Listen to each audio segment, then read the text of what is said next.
नमस्कार, स्वागत है आपका जनतंत्र ऑनलाइन में। मैं हूं आपके साथ अनन्या पांडे। दिल्ली के मेहरौली थाने में पिछले 2.25 साल से मालखाने के अंदर एक छोटे से बक्से में श्रद्धा वालकर बंद है।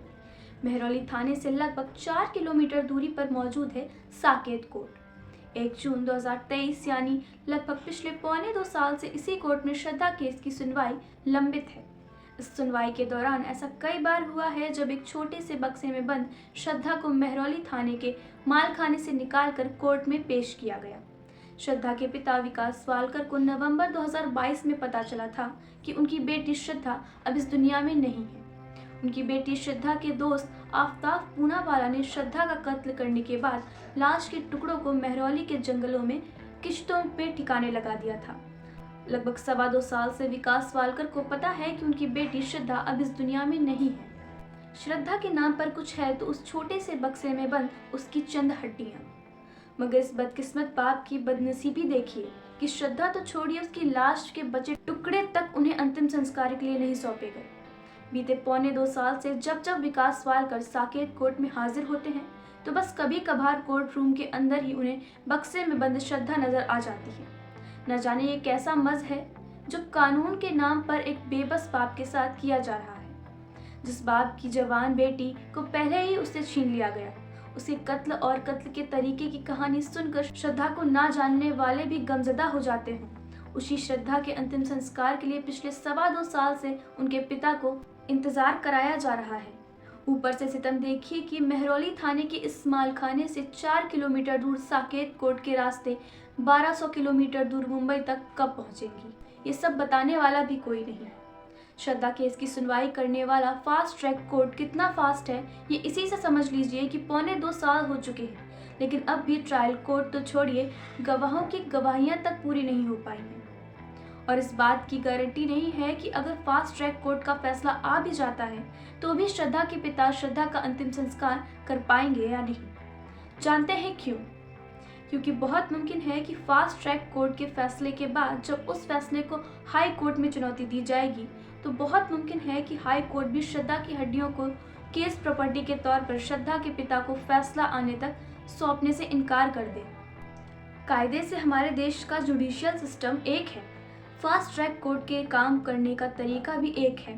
फिर क्या वजह है कि कोलकाता आरजीकर अस्पताल की जूनियर डॉक्टर के रेप और मर्डर केस का फैसला वही 2 महीने में सुना देता है, मगर कोलकाता से दूर दिल्ली में एक दूसरा फास्ट ट्रैक कोर्ट है जो श्रद्धा केस की सुनवाई में 2 साल ले लेता है। फिर भी इस फैसले का कुछ पता नहीं कि कब आएगा। ये वही श्रद्धा केस था जो जब खुला तो पूरा देश श्रद्धा की कहानी सुनकर सन्न रह गया था। न्यूज़ चैनल और अखबारों में लगातार ये खबरें सुर्खियों पर टंगी थी। नेता, पुलिस सब बढ़ चढ़कर दावे कर रहे थे, फिर सभी ने इस केस को भी फास्ट ट्रैक से उतारकर शायद मालगाड़ी के ट्रैक पर डाल दिया। श्रद्धा मर्डर केस का खुलासा 12 नवंबर 2022 को हुआ था, जब दिल्ली के मेहरौली इलाके से आफ्ताब पूनावाला पकड़ा गया था। आफ्ताब की गिरफ्तारी के बाद पता चला कि श्रद्धा का कत्ल 18 मई 2022 को ही कर दिया गया था, मगर श्रद्धा की लाश नहीं मिली थी क्योंकि आफ्ताब ने श्रद्धा की लाश के टुकड़े कर उन्हें मेहरौली के किराए के घर में फ्रिज में रख दिया था और फिर अगले 3 महीनों तक वो किश्तों में उन टुकड़ों को फ्रिज से निकालकर मेहरौली के जंगलों में फेंकता रहा। चूँकि वक्त बहुत ज़्यादा बीत चुका था, लिहाजा पुलिस को लाश के नाम पर श्रद्धा की चंद हड्डियां ही मिली थी। डीएनए टेस्ट से ये साबित हो गया था कि हड्डियां श्रद्धा की ही हैं। मीडिया की सुर्खियों के चलते श्रद्धा केस को फास्ट ट्रैक कोर्ट में भेज दिया गया। एफआईआर दर्ज होने के 75 दिन बाद 24 जनवरी 2023 को दिल्ली पुलिस ने इस मामले में चार्जशीट दाखिल की। चार्जशीट दाखिल होने के बाद लगभग 3 महीने फास्ट ट्रैक कोर्ट ने चार्ज फ्रेम करने में ही लगा दिए। 9 मई 2023 को चार्ज फ्रेम हुआ, मगर चार्ज फ्रेम होने के बाद भी ट्रायल शुरू करने के लिए अदालत ने लगभग 1 महीना और ले लिया। 1 जून 2023 से श्रद्धा केस के मुकदमे की सुनवाई दिल्ली के साकेत कोर्ट में शुरू हुई। उम्मीद थी कि 6 से 9 महीने में फैसला आ ही जाएगा। निर्भया केस में भी फास्ट ट्रैक कोर्ट ने 9 महीने में अपना फैसला सुना दिया था, लेकिन अफसोस ऐसा हुआ नहीं। मुकदमे की कार्रवाई बीते 1.25 साल से जारी है और आलम यह है कि इस केस में जो 212 गवाह हैं उनमें से अभी सिर्फ 165 गवाहों की ही गवाहियां पूरी हो पाई हैं, यानी 47 गवाहों की गवाहियां अभी भी बाकी हैं। अब सवाल ये है कि फास्ट ट्रैक कोर्ट में मुकदमा होने के बावजूद इतना वक्त क्यों लग रहा है। तो इसकी एक बड़ी सीधी सी वजह है।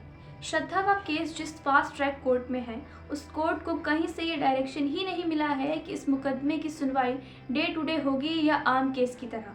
अगर फास्ट ट्रैक कोर्ट को यह सीमा दी जाती कि इस टाइम बाउंड के अंदर अपना फैसला सुनाना है, तो शायद इतनी देर ना होती।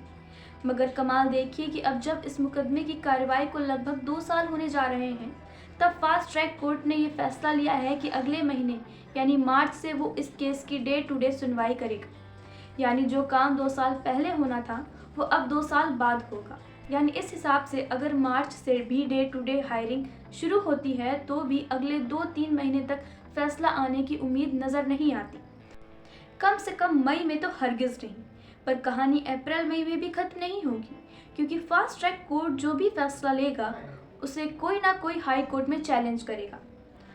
अगर fast track court Aftab Poonawalla को सजाए मौत देता है, तो उस सूरत में भी उस फैसले पर मोहर हाई कोर्ट को ही लगाना है। हाई कोर्ट के बाद सुप्रीम कोर्ट, उसके बाद न जाने कितने पिटीशन और रिव्यू पिटीशन।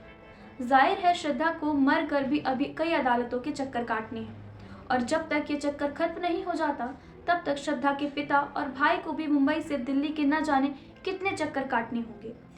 पिछले 2 सालों से वैसे ही विकास वालकर कोर्ट में 35 से 40 बार हाजिरी लगा चुके हैं। मुंबई से दिल्ली आने जाने, रहने खाने का खर्च अलग। इधर विकास वालकर अपना सब कुछ खोकर इंसाफ के खातिर मुंबई से दिल्ली चक्कर काट रहे हैं। वहीं दूसरी तरफ गुनहगार यानी आफ्ताब पूनावाला आराम से तिहाड़ जेल में बंद है। उसे भी पता है कि अपने देश में इंसाफ जल्द नहीं मिलता। उसे ये भी पता है कि अभी तो फास्ट ट्रैक कोर्ट एक शुरुआत है। अगर गलती से फांसी की सजा मिल भी गई, तो फांसी का वो फंदा उसके गले से न जाने कितने बरस दूर है। पर क्या सचमुच आफ्ताब पूनावाला को श्रद्धा मर्डर केस में सजाए मौत मिलेगी? क्या फास्ट ट्रैक कोर्ट की नज़र में ये केस रेयरेस्ट ऑफ रेयर की कैटेगरी में आएगा? आरजीकर अस्पताल की जूनियर डॉक्टर के केस में हाई कोर्ट के फैसले ने इस सवाल को और गहरा बना दिया है। फिलहाल के लिए इतना ही। ऐसे ही और अपडेट्स के लिए जुड़े रहिए जनतंत्र ऑनलाइन के साथ।